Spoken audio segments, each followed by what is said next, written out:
Morning. My name is Robert Clary. I'm an actor by profession, and maybe some of your parents and grandparents have seen me still running on Hogan's Heroes as Louis LeBeau. I'm sure your parents have seen me on soap operas like Days of Our Lives and Young and the Restless. Right now I'm on The Bold and the Beautiful, but I am not going to talk to you about my career in show business today. I'm going to talk to you about my experiences during World War II. And I hope that a few pages of history that I will tell you today will show you what men's inhumanity to men can do and why it is extremely important that we learn from history so it won't be repeated. I am a survivor of the Jewish Holocaust. And like most survivors, once I got liberated from my last concentration camp and sent back to my native country, France, I never wanted to talk about my experiences. And the reason I never wanted to talk about my experiences is because once I became a free man, once I became a human being all over again, I wanted to live a so-called normal life and not rehash my past, not relive the 31 months I had spent in hell. It was bad enough that I had nightmares for a very long time, and they were always the same kind of nightmares. I'm going to be arrested all over again by the French policemen. But this time they're not going to catch me. I'm going to run away from them. And run I did, literally in bed, sweating, until my wife very gently will wake me up and say, "Robert, you're running again." Oh, I'm very vocal. And the reason I'm vocal is because the world situation demands that survivors like me tell the truth about what happened during World War II. I'm absolutely outraged to see 47 years later rampant anti-Semitism in the entire world. Neo-Nazis in Austria and in Germany who have the goal to parade for Hitler's birthday and do saying Sieg Heil. White supremacy group in this country, for the likes of David Duke, who very smoothly are telling you what's wrong with this country and how he's going to remedy it. Nazi skinheads. If you look at them, all not just in this country, all over the world. And you see Jewish cemeteries being desecrated, and you see swastikas being painted on walls all over again, and synagogues being bombed, and not just Jews being wounded or killed. You pass by one of them, you're going to get yours too. Power-hungry people always change the world for the worse. And we have to be very aware right now of the Saddam Husseins and the Pat Buchanans and the David Dukes. And that's what happened in the 30s in Germany. They put Hitler on the map. They concocted a machinery that appealed to the German people who were in bad shape at that time. No doubt about it. Many did not work, many did not have anything to eat. And Hitler promised them prosperity, a strong country. Everybody's going to work, everybody's going to eat. But we have to get rid of the vermin, the Jews, who are responsible for the way our country is today. And for 12 years, they nearly achieved that. We have other elements, dangerous elements. For my money, they are. Most of them are professors and PhDs, and they call themselves revisionists. And under this umbrella, they write books and magazine articles denying the Holocaust, making a mockery of the 6 million Jews who were sent first to ghettos, then to shooting pits. But that was too slow a process to kill them, so they put them in vans with a false Red Cross painted on it to gas them this way. Again, too slow a process to kill them.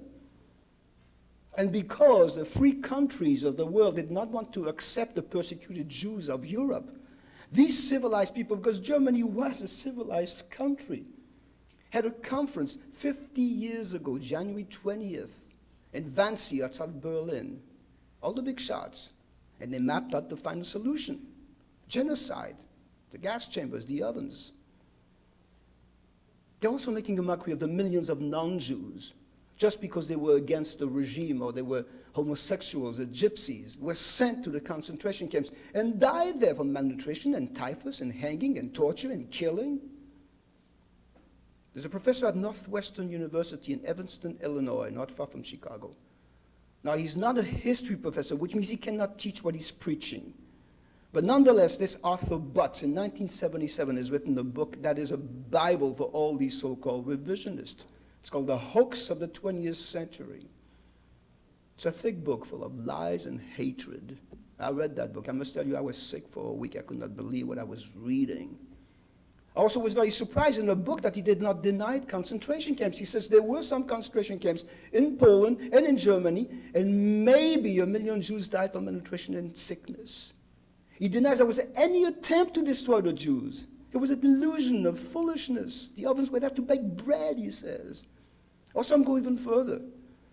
There's a commissioner for the Jewish affairs during the occupation in France, Louis Darquier de Pelpex. Listen to what he says.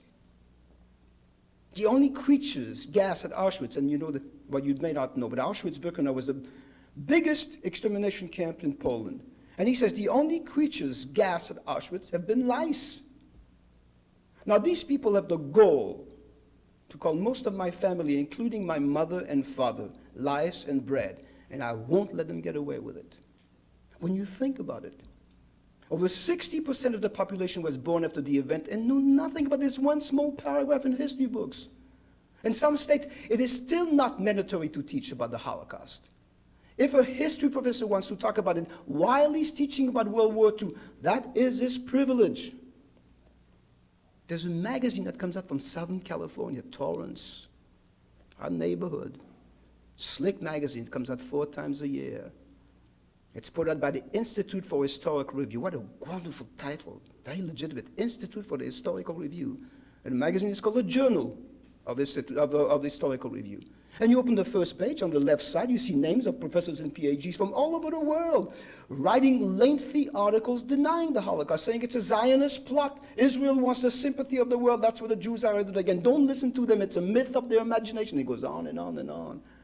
I read an article in the fall of 1981 by Professor Buchner from Cal State University in Long Beach, California. Listen to what he says.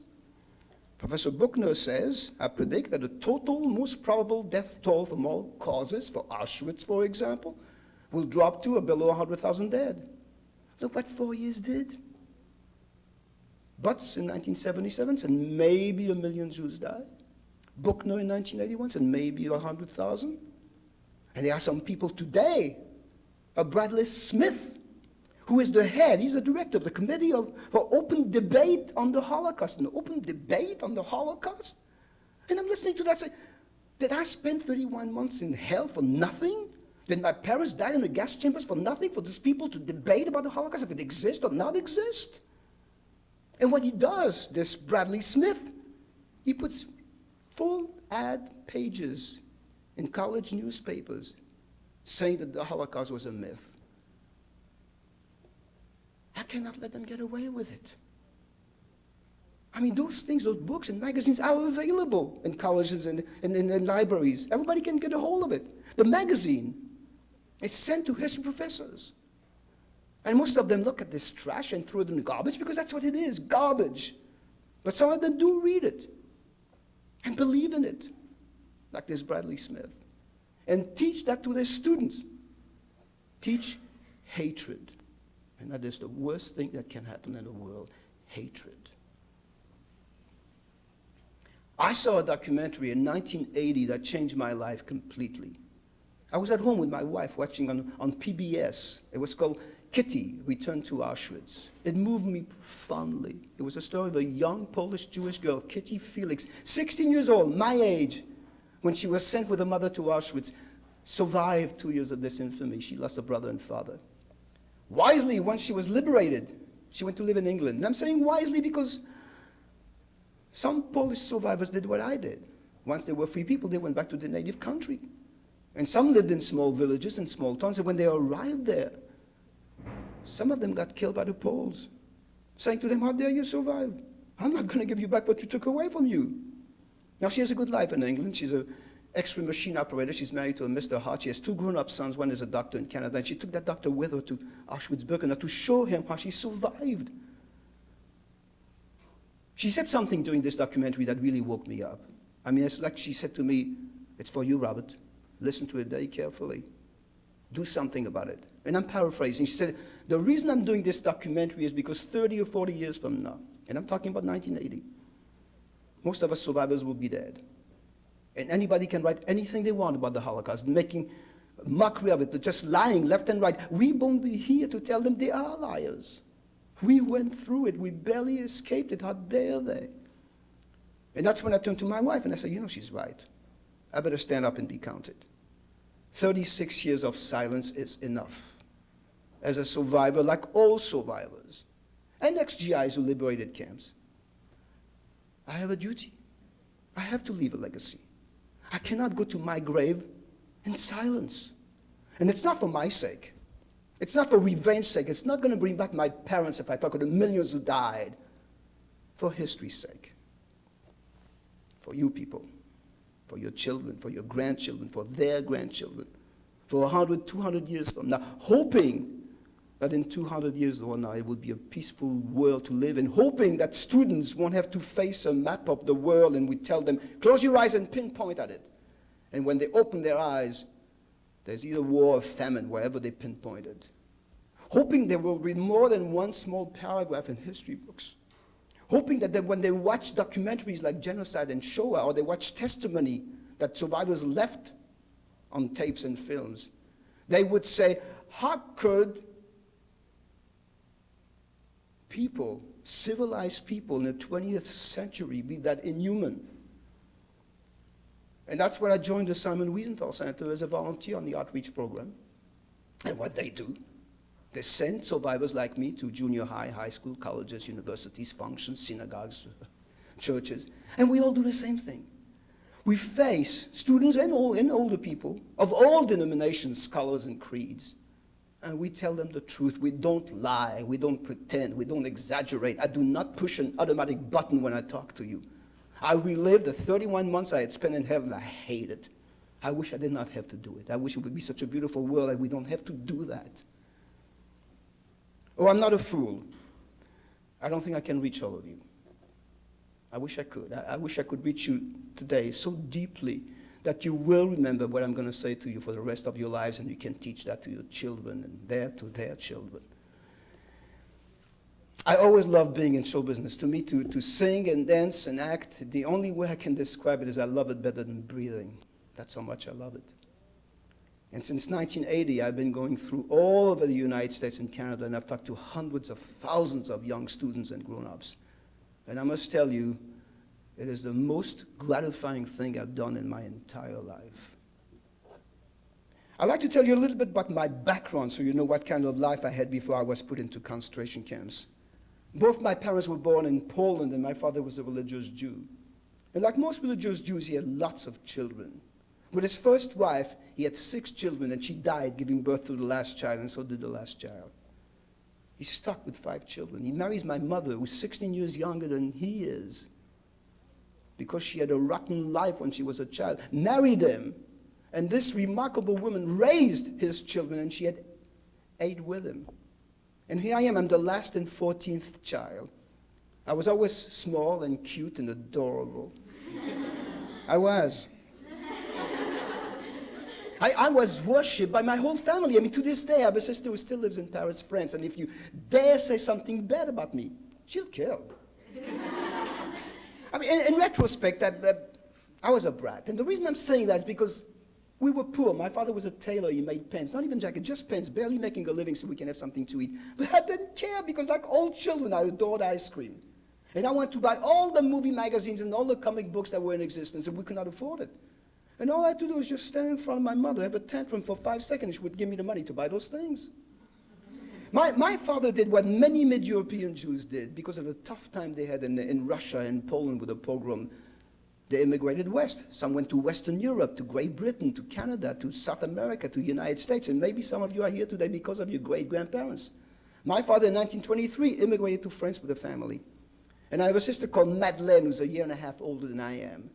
And she and I were the only one who were born in Paris, France. I mean, we were thrilled to be French citizens by birth, to be able to speak the language like everybody else, like the melted pot, be one of them. We were snobs at home. We lived in the most beautiful section of Paris. Right in the center of the city, there are 2 islands. One is called l'Île de la Cité, where the Cathedral Notre Dame is erected. The other one is called l'Île Saint-Louis, which is a smaller island. And when I was a child, that island was like a village. Lots of little stores, and all the store owners knew us and liked us. And on that island, a Jewish widow erected a 7-story high building for Jewish families with lots of people, lots of children who could not afford to pay rent. And she didn't care if we pay rent. And instead of living in one small rat-infested room with all these children, she gave us 3 rooms and a kitchen and a toilet, not a bathroom, a toilet, WC, a water closet. Paradise, no rats. She even hired social workers to take care of us children when we came back from school from 4 p.m. to 7 p.m.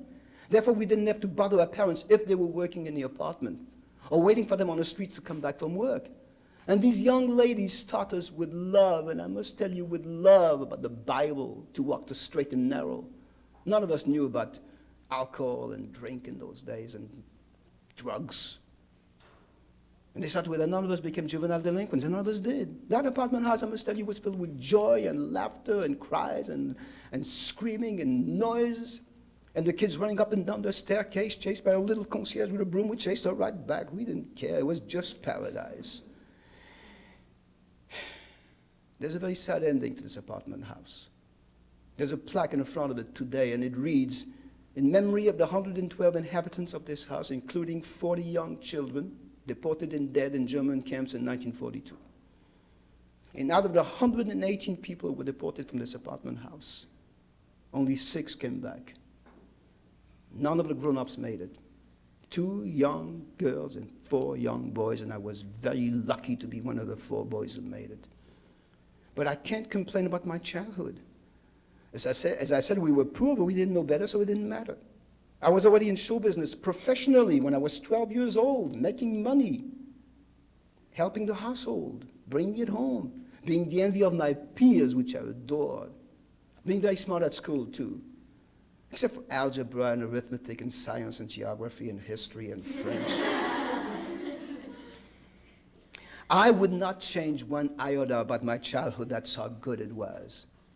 Except, and that word is written in big capital letters, except. The war started in Europe in 1939. The German armies are conquerors. They invade France in 1940, and they're very quickly followed by the Gestapo and the SS, the Nazi regime. Early 1941, we Jews in France have rules now. We have to go to the police station to register as Jews so we can have a big J stamped on the ID cards. Early 1942, we have to wear a yellow Star of David very prominently in the front of our coat with the word Jewish on it. We have curfews. We cannot be seen on the street from 8 p.m. to 8 a.m., otherwise we'd be arrested. We cannot work for the government anymore. We cannot be in the arts. We cannot own stores. We cannot go to public schools. We cannot be seen in any public places, parks, restaurants, hotels, movie houses, theaters. In the subways in Paris, we have to travel in one special compartment. Otherwise, we'd be arrested. I have to draw a parallel right now. I arrived in this country in 1949 and thrilled, and I'm saying that sincerely, thrilled to come to this great country of democracy, justice, and liberty for all. But let me tell you, when I arrived here in 1949, I was appalled by the way the blacks were treated. I could not believe that this great democratic country, they were third-rate citizens. In most states, they could not drink in the same water fountain I was drinking. They could not go in the same men's room I was going. In the buses in the back of the bus, in the theater in the balcony. Many hotels and restaurants, they could not get in just because they were blacks. I said, not in this country. I've seen something similar. Oh, great progress has been made, there's no doubt about it. But not enough for my money. I'm a dreamer. And why can't that dream be realized? Why do we have to hate? And I'm looking at all of you because you are the new generation. You have to do it because we botched it. We hate. My generation, the one before me, the one before me, the one before them, all through it. We hate. We hate people because they have a different color skin, different shape of eyes, or different religion. We feel superior to them. And I beg you, if you are taught by your peers and your families how to hate other people, do not listen to them. Because I know what hatred does. I barely escaped what hatred does. I saw my first roundups in Paris in 1941, and I was very frightened by it. But like most people in the world, I did nothing. I didn't lift my little finger to help them. My turn came September 23rd, 1942. We were all at home. It was after curfew, very unusual, 10 p.m. They came to arrest only the people in this apartment house. buses with French policemen. And they proceeded to knock on every door of this apartment house and say, you have 10 minutes to take your belongings and come downstairs, and screaming that order. And what's etched in my brain for the rest of my life is the knocking on doors on every floor and the word 10 minutes. Think about it. 10 minutes. What would you do in 10 minutes? What would you take in 10 minutes? Even if you have belongings, I mean, if you're poor, you have some belongings, what are you going to take first? What are you going to leave behind? Are you going to be smart enough to hide, maybe, or brave enough to fight them? From that moment on, this apartment house was in complete chaos, with people running around like chickens without heads, not knowing what to do, crying, screaming, fainting, and kids being frightened to death. My mother was a very wise woman. She was not educated at all, but God, she was wise. And like most mothers, and you don't have to be Jewish for that, their first instinct is to save their children. She had a key of a toilet 2 floors above us that belongs to a family who was deported before us, very close friends of ours. And the toilet was not even in her apartment because the apartment was too small. It was on the same corridor. And my mother took that key and looked at my sister Madeleine. She said, go upstairs and hide. And my sister, without hesitating 1 second, took that key, went upstairs and hid. Then she looked at me and said, go with her. I adored my mother. To me, she was strength and warmth and compassion. I mean, she was a rock, and I couldn't think of the thought of being separated from her, and I refused to go. And she begged me. She said, go with her. I didn't. Oh, I went twice upstairs, somehow evading the policeman to give my sister some money and some clothes and tell her what to do, but I did not want to stay in the toilet with a sister whom I did not get along with. I laugh about it too now. If I obeyed my mother, I would never have gone through 31 months of hell like I did, because my sister was never arrested. And she told me after the war how frightened she was that night. It was pouring rain, and she was all alone in that little cubicle with a commotion going all around her. And at one time, there were 2 French policemen in the front of the door, and she heard one said, we haven't gone through that door yet. And the other one said, let's go, we don't have the time. That's how close she escaped being arrested that night. We did not own any suitcases, so I took a blanket and put some of my clothes in it. And my treasures, my comic books, my movie magazine, that was my belonging. And we went downstairs, and we were shoved into buses. And I'm not exaggerating the terms. We were shoved into buses. From that moment on, from September 23rd, 1942, until the day I was liberated on April 11th, 1945, I never knew a quiet moment. I was always shoved around and pushed around and slapped around and screamed at and ordered. Never a kind word was said to me by any of the guards, never. That night they took us to a police station in the neighborhood, and all night long we sat on hard benches. And I watched mothers holding cranky children because it was very late, trying to put them back to sleep. And men just being completely silent, staring at walls, probably wondering what's going to happen with themselves and their families. And French policemen saying that nobody escaped that night. Next morning, they shoved us into buses again and took us to a camp outside of Paris called Drancy. Suddenly, there were thousands of Jews. Now, even though we were poor, we had privacy. We could go to our apartment, not even lock the doors like we have to do today to be safe. If we don't want you to come in, you won't come in. We could go to a toilet all by ourselves and not share it with 25 other people at the same time.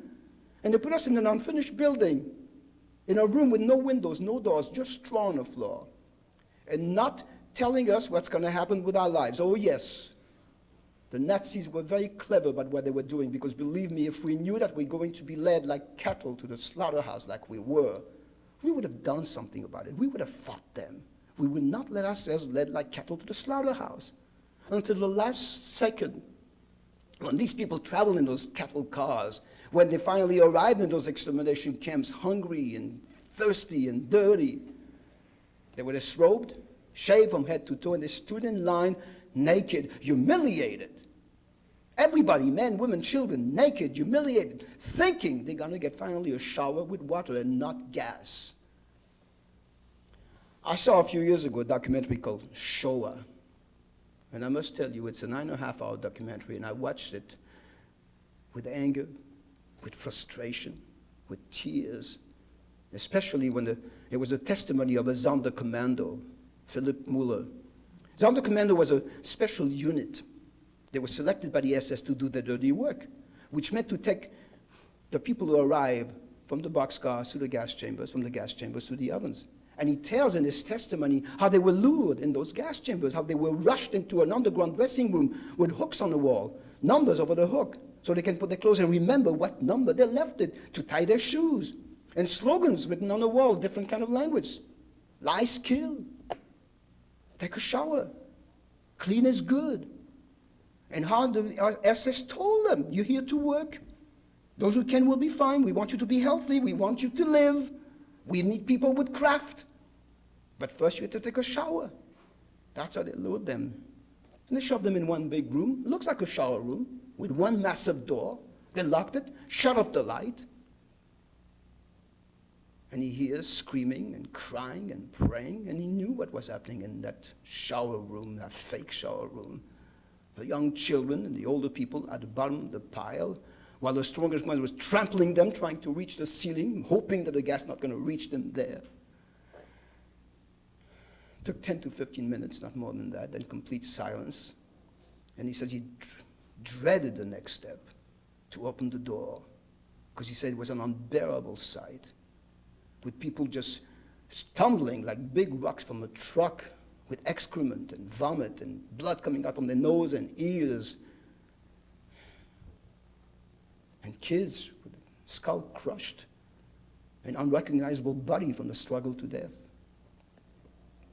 And I'm watching this documentary. Oh, I knew how my parents died, but I never knew it as graphically as that. And while I'm watching it, I'm thinking, that is how my dear parents, who never did anything wrong in their lives but being decent people, trying to raise so many children decently, died just because they were Jewish. No other reason. Now, some people in Drancy in that camp stayed maybe a day or 2 days, a month. Some stayed overnight, which was our case. They woke us up the next morning at 3 o'clock in the morning with a long list of the people who would be deported that day, and our names were on it. My mother, my father, a married sister with her husband and 2 young sons who escaped where they were living because they were supposed to be arrested in July 1942 and thought they're going to be safe with us. Come September, they're not safe anymore, and an uncle and I were on that list. Not only were the Nazis very clever about what they were doing, they were very thorough. Hitler wanted a 1,000-year Reich. He wanted to conquer the world. He wanted to have a pure Aryan race in the world. And his image of a pure Aryan race is blonde hair and blue eyes, even though he wasn't. And he was proud of what he was doing. Look what I'm leaving you, folks. Look at the legacy I'm leaving you. Isn't it great? Everybody is blonde hair and blue eyes. Everybody is not Jewish or minority. So he put everything on record. The day you were deported, the day you were arrested and deported, the day you were born, where you were born, your first and last name, your profession, it's all there. There's a man in France called Serge Klarsfeld, who is a Nazi hunter like Simon Wiesenthal. And after the war, he got hold of the records in France and made a book about it and gave me one. And I was absolutely outraged by the book. It's a thick book with 80,000 names, 80,000 Jews who were deported only from France. And I must tell you, the first time I flipped through those pages, I couldn't stand it. Because I saw names of all my childhood friends and their families, and cousins and uncles and aunts and nephews and sisters and brothers-in-laws and mother and father and me with a dot in the front of it.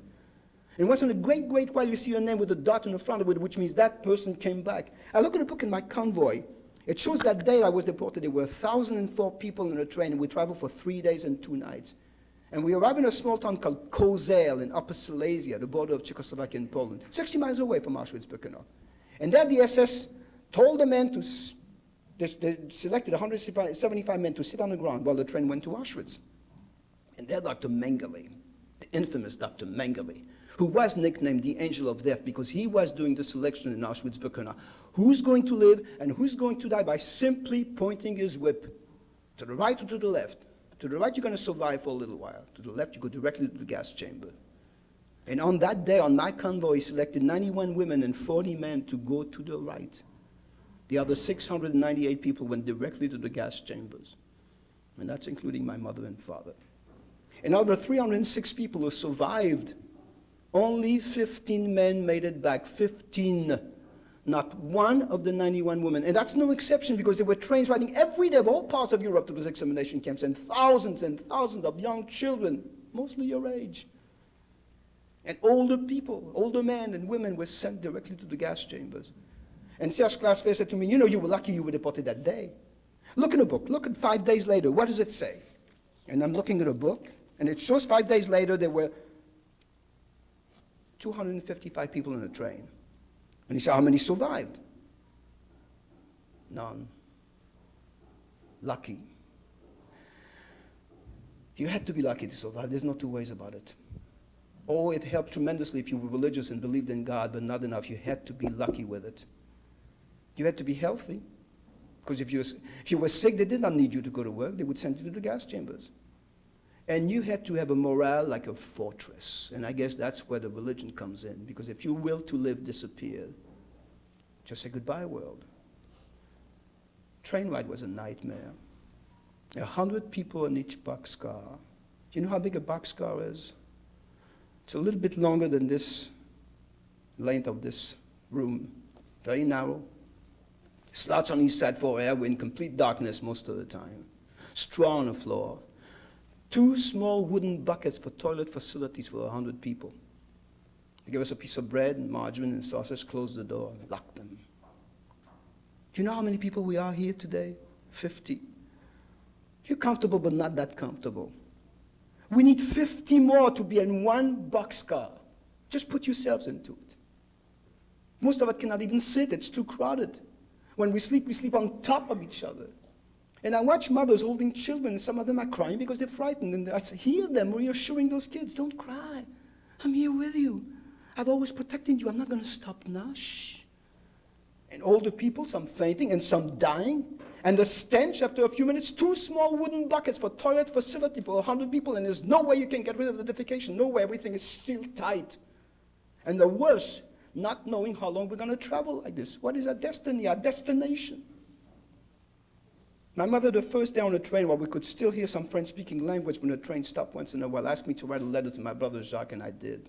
And I threw it through a slot, and he received that letter. And he kept it for 37 years without telling me a word about it because he respected my silence.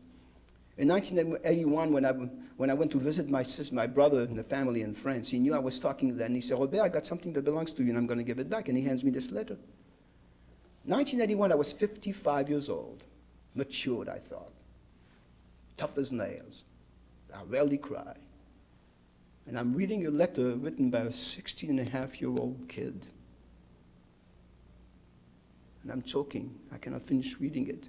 And I'm not crying out of self-pity. I'm crying because this letter was written with such hope and courage and compassion. I could not believe that the brat that I was has written such a letter. I sent a letter. I said, Dear Jacques, we are 100 people in this compartment. It is so terrible what's happening in them. I don't want to describe it, and I hope you will never see it as long as you live. I mentioned all the family was on a train with me. I said, we have courage. We hope to join some of the family, some of the sisters who were deported before us somewhere in France in a resettlement camp. We hope to come back and be a united family all over again. And I said trivia, like, excuse my handwriting, but the train is in motion. Take care of yourself. Take care of your family. Take care of the sisters who are not deported. And just to prove to you that we did not know where we were going, I put a PS in that letter. I said, tell one of the sisters to go to the laundry and pick up the 10 sheets. Now, you know darn well if I knew that 3 days later, 698 of us will go directly to the gas chambers, I would never have written such nonsense. Well, finally, the train stopped after the 3rd day, and they unsealed the wagons and opened the doors, and there we are, greeted by the SS guards in splendid uniforms with dogs on leashes who were barking. But believe me, the SS guards were barking orders much louder than the dogs. The first 2 words we learned in the German language is "Raus and schnell," which means get out and fast, and screaming at the men to get off the train and sit on the ground while they're hitting us with rifle butts because we're not jumping fast enough for them. My brother-in-law jumped off the train. I followed him and sat on the ground next to him. As I said, I was 16-and-a-half years old, but I looked like 12. That's a curse, because if you're 12 years old, you're not allowed to live. Another SS passed by, looks at my young face on the ground, and said, "You back on the train," and hitting me with a rifle butt. I did not understand what he was saying, but I certainly understood his gesture. And I must tell you, a rifle butt hurts a lot. So I took my belongings and jumped on the train again. Now, what saved me is because we were very thirsty. We didn't have anything to drink for 3 days. I automatically stayed at the open door with an older man passing cans of water to the people who stand on the train. And that saved me because another SS passed by. He looks at me and says, "How old are you?" I don't know what he wants from me. All I see in front of me is complete chaos. Men being bitten by dogs and hurt by the SS and screaming, and some of them are trying to say goodbye to their families on the train. And the noise absolutely paralyzed me with fear, and I did not answer him. But the older man answered for me, and he answered the right age, because the SS says, "Get off the train!" I will never forget what my mother did to me. She knew me quite well. And the first time before I jumped off the train, she very quickly kissed me on my forehead and gave me her last words of advice. She said, be a good boy. Do exactly what I tell you to do. Obey them. Tantrums won't help anymore because I won't be here. I think I became a man instantly because I did listen to her. It's one of the major reasons why I'm alive today. And the last time I saw her. The train left, and 175 men were put in 2 open trucks, and we traveled for a half hour to go to the first camp. And while we were traveling, we were greeted by German youth your age, pelting stones at us and screaming and laughing and spitting at us and calling us verfluchten Juden, dirty Jew bastard, to the joy of the guards who want to truck with us. That was our welcome to Germany. And we arrived in a camp called Otmut, a slave labor camp, a transit camp. Only 150 people stayed there to work in a shoe factory. The others were selected once a week by a Gestapo agent to be sent to concentration camps or extermination camps. And the only difference between a slave labor camp and a concentration camp was this. When we arrived, we were greeted by the Judenälteste, who was the Jewish commandant of the camp, who was responsible to the Nazi to see that the camp run smoothly. And he had quite a responsibility, a very thin line to walk on. And most of them did a very good job with that. But he had lieutenants, capos, and most of them abused their power. I mean, they told us, and no men's was saying, always, in screaming tones, what's going to happen with our lives. You're going to eat very little, you're going to work very hard, and if you don't obey, it's going to be death. You're not home anymore. Fertig, Schluss, finish. I'll tell you what we had to eat. Every morning when we get up, they would give us a tin cup of black hot water, which they call coffee, ersatz coffee. At noon at the factory, a bowl of lukewarm water, which they call soup, with some slices of rutabaga in it. Once in a while, you will see potatoes floating in it. On German holidays, a thicker soup. And at night at a camp, a piece of bread, a square of margarine. That was it. Day in, day out, year in, year out, that's all they gave us to eat. Now, to be able to survive, you had to find ways to get something else. You could not survive with this kind of rationing, impossibility. In my youth, in my innocence, not fully realizing what kind of situation I was involved in. Oh, I knew where I was. I knew how terribly dangerous it was and how hard I had to work. But nonetheless, it never occurred to me if the guard, and the guard told us, saw me do something he didn't like, he's going to shoot me. And at night, while I was going to the latrine, I would go to the pigsty to grab some rotten rutabagas and rotten potatoes that the pigs didn't want to eat so I can share this with my friends. I did something, again, automatically, instinctively, in all the camps I was in. When we were not working every 2 Sundays, I will sing and dance for my inmate. And that allowed me to have a piece of bread and a bowl of soup extra a week, which was gold. We were on our feet all day long. We would wake up at 4 o'clock in the morning, drink that tin cup of black water, clean our rooms, make our beds, clean the barracks, and then stay on roll calls for an hour to be counted before leaving for the factory. Then walk for a half hour with all kinds of weather to go to the factory. Once we arrived there, another half hour to be counted to see that nobody escaped. Work for 12 hours, and the same thing going back. A half hour at the factory, a half hour walking, an hour in the camp. Then staying in line to receive that piece of bread and margarine. No wonder once we arrived in our barracks exhausted and hungry, we all did the same thing. We ate that piece of bread and margarine fast. Or we learn quickly not to leave anything for the next day, because who knows if you're going to find it the next day. The man who's sleeping on a bunk next to you is as hungry as you are. If you don't hide that piece of bread thoroughly, he's going to eat it for you. And who can blame him? We had washrooms. We could wash our faces and hands and take a shower once in a great, great while. But as I said, most of us were so exhausted, and most of us did not do it. And we were full of vermin, cockroaches, bedbugs, lice by the tons. I mean, you should have seen us at night on our bunks, like monkeys, grabbing the lice from everywhere and killing it with our thumbs. No wonder people die from typhus. I was ordered at that factory to make 4,000 pair of wooden heels a day. I guess when you're young and have some health, it's hard labor, but you do it. But I've seen older people who could not cut that quota would not stay at that factory. And at the camp. I stayed 19 months in that first camp. We were all evacuated to a concentration camp called Blechhammer, a satellite of Auschwitz-Birkenau. And suddenly, we arrived there from 150 people, we have 3,000, brick walls, electrified barbed wire, guard towers with SS guarding us, and it took us to a shower room so we can be shaved again and deloused and disinfected in big vats with a vile green liquid in it. Then they gave us some striped uniforms, which consisted of a thin shirt with no collar, a pair of long johns only in the wintertime, a pair of pants, a jacket, a cap, wooden clocks with canvas top and no socks. And once we were ready, they took us to a barrack and we stood in line. And they told us to roll up our sleeves on our left arm.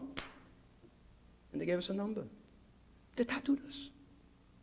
And we all looked the number on our arm, realizing what we were. That we were not human beings.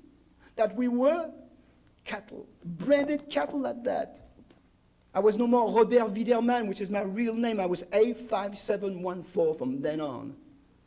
And very quickly, from branded cattle, most of us became subhuman because all we thought all day long is food.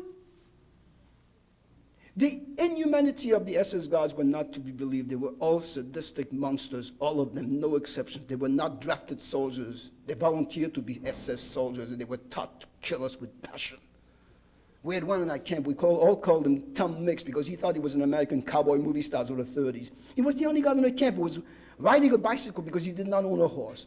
The only guy who was playing with his guns, not any hair in front of you with real bullets. And when he killed Jews, he was laughing hysterically with happiness. When he didn't feel like sleeping, and we used to average 4 to 4.5 hours sleep at night. And when he didn't feel like sleeping, after a half hour, he would wake up the whole camp. And all night long, we would exercise and not fast enough for him. Then we had to go to work for 12 hours. We worked in a factory that made from coal synthetic fuel, and we were building that factory. Hard work. I'll show you how sadistic he was. One day at that factory, he saw an inmate taking a useless piece of wire that was on the ground to make a belt because his pants were falling. He was too skinny. He grabbed that inmate, and he grabbed the two inmates standing next to him who had absolutely nothing to do with him. And he hits them violently, and he calls them saboteurs. Now, the capo who was responsible for those 3 inmates happened to be a very gentle man from Belgium. And he goes to Tom and says, "Why are you doing this? It's a useless piece of wire. Nobody wants it." And he hits that capo too. And a few days later, when we came back to the camp, we have to stay for 2.5 hours on roll call to see these 4 people being hanged. So it can be a lesson to us. Not to steal anything, not to be caught stealing anything, not standing next to one who's stealing anything. I could have been hanged many times. We all stole things. We had to. In the wintertime when it was freezing cold, we all did the same thing at the factory. We would grab some empty cement bag to put between our skin and our shirt to have some warmth here. Some rags to make some socks out of it. And if Tom Mix caught me, I would be on a scaffold. Not only did we have to worry about all these things, malnutrition and typhus and hanging and torture and hard labor and killing, but every morning at 11 o'clock, 11 a.m., like clockwork, the Allied bombers would come to bomb the factory, which was great, except for one big exception. We Jews were not allowed to go into shelters. We had to find ways to escape the bombs wherever we could, but not in the shelters. And let me tell you that every morning at 11 o'clock, I had diarrhea. That's how frightened I was to be killed by the Allied bombs. And some of us did get killed by it. After 9 months in that camp, by now it's January 1945, and the Russian soldiers are winning the war. The SS don't want to be taken prisoners by the Russian soldiers. They don't want us to be liberated by the Russian soldiers. They start to evacuate all the camps from Poland and eastern part of Germany. No trucks, no trains are available. And we all did the same thing, all of us. Death marches in deep winter. We were 4,000 people. In January, it was our turn to walk, and walk we did for 15 days and 15 nights in deep snow, and only twice they gave us a piece of bread during those 2 weeks. And all I heard for 2 weeks is shotgun. The order was, if you cannot walk anymore, if you sit on the ground, you had to be killed, and killed they did. We finally arrived in a camp called Grossrosen, and 15 days later, only half of us made it. The other 2,000 were dead on German roads.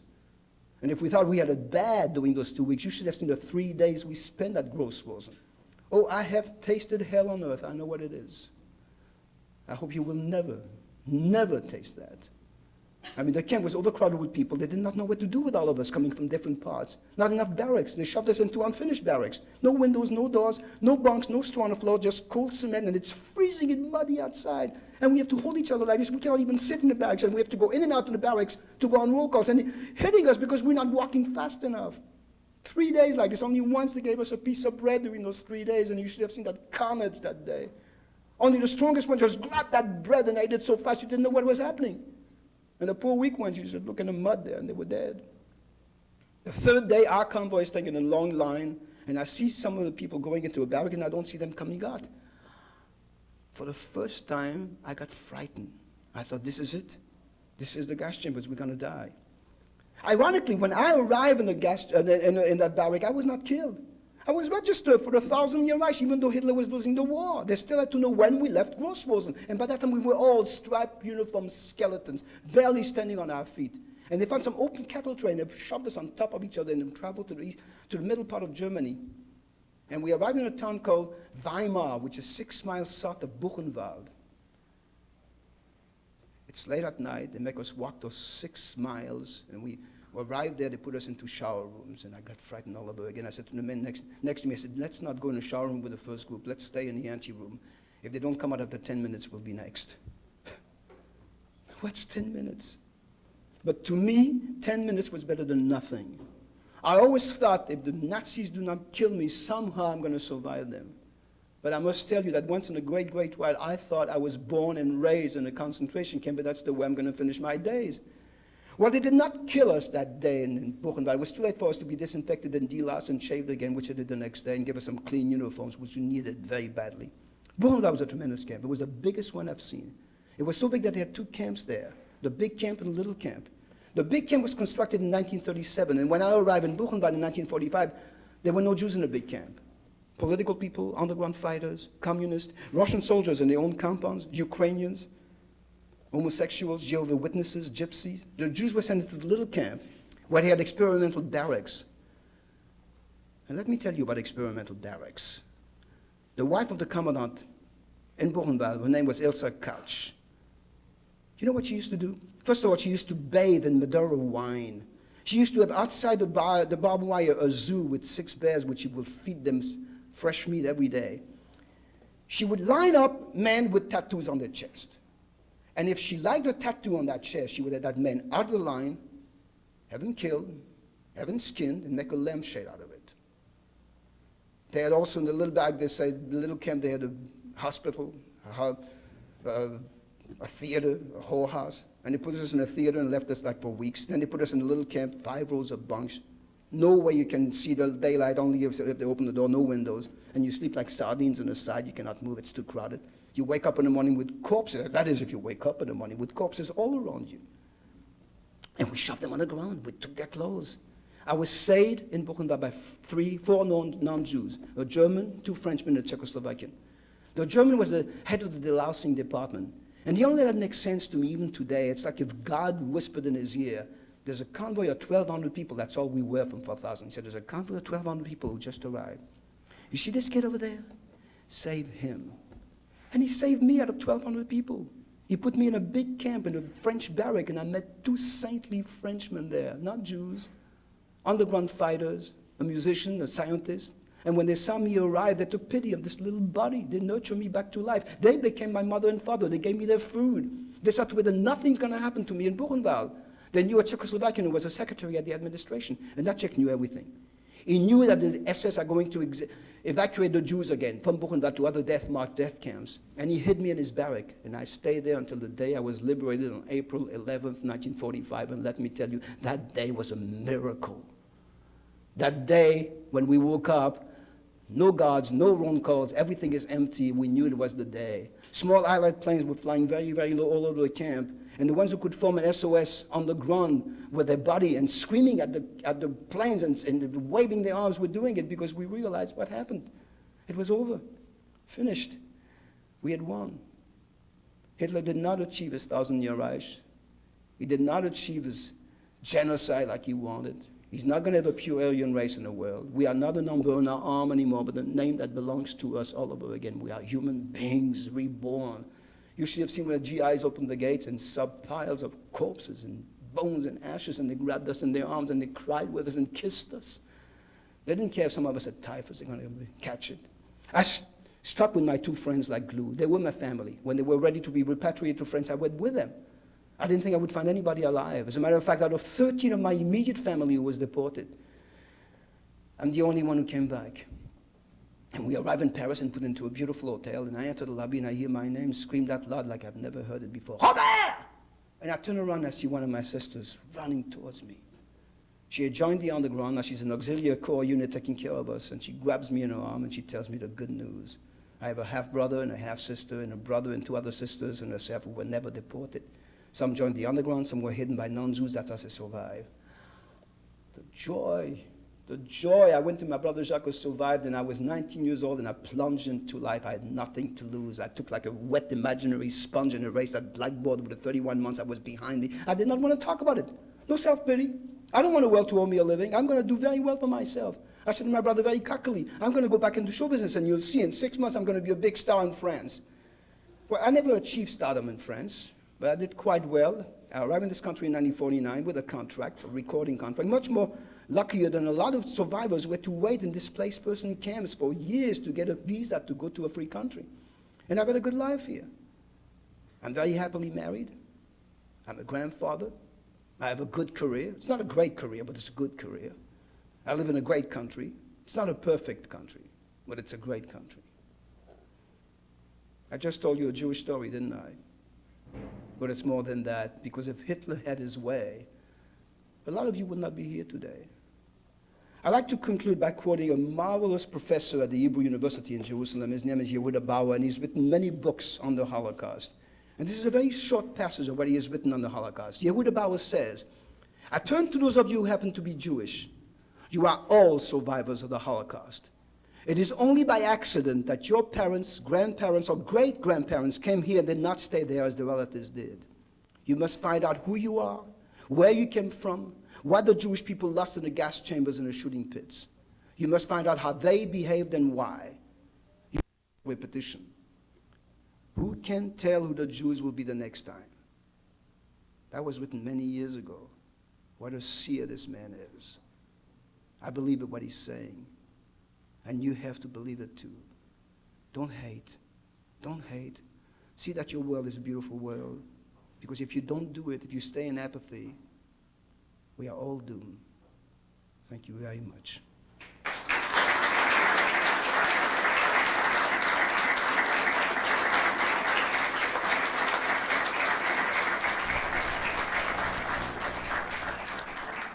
I think we have a little time. I know you've been here for a very long time now, but we have time for questions and answers, and might as well, as a survivor, I'm sure some questions you're going to ask me. And I always will be very honest with you. I will never lie to you. If I don't know the answer, I will say, I'm sorry, I don't know. I don't know. So if you have anything, please put your hand up and let me hear what you have to say. Anybody? Yes, please talk loudly. I wanted to know that you were saying how the PhDs and... I cannot hear you. Talk a little louder, please. You were saying how the professors and all the college people and the PhDs, so-called revisionists, were saying that this is so untrue. I wanted to know what they were basing their... Can you hear what she said? The Nazis at heart. They hate Jews. They hate people. They hate. And they're a very dangerous element. Why would they say when every record in history, starting with the Nuremberg trial, says what really happened? When we survivors come out, when Sonderkommandos who were alive and living tell this is what happened, how would they dare say it did not happen? How can you just, I know we have a First Amendment, we have to let them talk, let them say whatever they want to, but when does the First Amendment stop? When we say, come on now, why are you inciting hatred? Why are you telling those things? We don't want sympathy, we just want to teach you history so it won't be repeated. Listen to what we're saying. We're not lying. How dare you saying it did not exist? I mean, I'm going to go to colleges right now because of this Bradley Smith, who's just putting full ads in the paper saying it did not exist to college kids. And we all vulnerable, and you are very vulnerable. You're going to listen to what, it's like David Duke, who's a very smooth talker. Like Hitler, right now he's telling you the right thing to say. We're in a recession. A lot of people are not working, and he's telling exactly what he should say.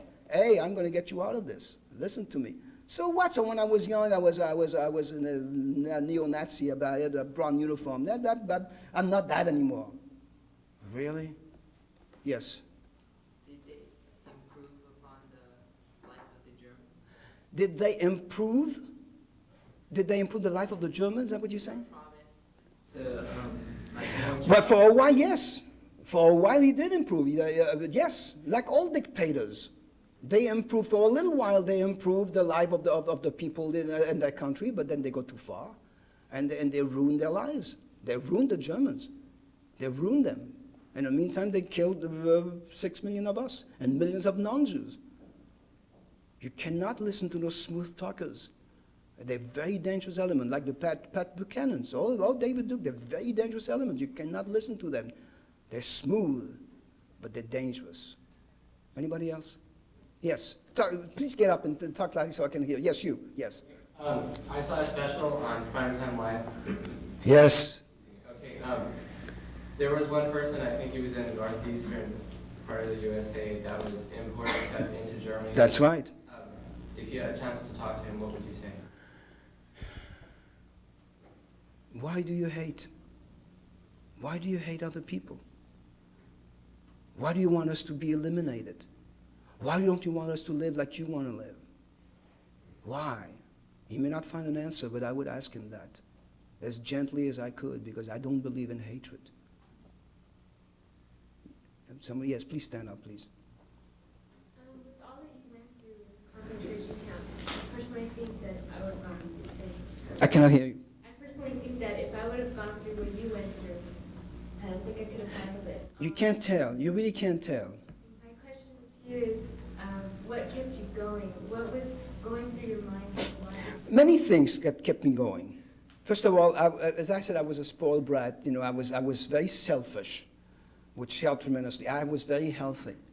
I really never fully, and I mean that, it sounds idiotic, but I never fully realized the situation I was involved in. I really never thought, this is it, you know, I'm nothing. I'm a microbe in this world. They can kill me right away. I never did that. I've always had very good morale most of the time. I stuck with some friends. I sang, even when I was working at that first factory. The noise was so unbelievable. Nobody could hear me. But while I was nailing those heels, I was singing all day long. That's how I kept my morale. And again, mostly is because I was healthy. I was not badly sick. I had a fever once in a while, but that's nothing. And that's what kept me alive, my innocence, my innocence. Anybody else? Yes, please stand up. How did you keep your faith in God? How did I keep my faith in God? Not well. Not well. And I'm not preaching that. I think religion is a very important part for a lot of people in our lives. Without religion, I think they'll be even worse than they are, in bad shape. You know, they need that to go through a straight and narrow. Even though I was raised religiously, I had a fear of God. God was a fearing element for me. I got extremely disenchanted. I must tell you that every night, the last thing I did before I closed my eyes and pray to God to save everybody in my family, and every night I would mention all the names of my family. My God is what's in my heart and what's in my brain, what makes me react and be a decent human being. I don't achieve that every day. I must say, no, I try the best I can to be a decent human being, and that's my God. But I don't preach that for a lot of people. I think religion is a very important part for a lot of people. Not for me, unfortunately. Yes? The men that died at the camps, were many of those suicides? The men who died in the camps were many of them suicide. I cannot tell for all the camps. I can only tell the camps I was in.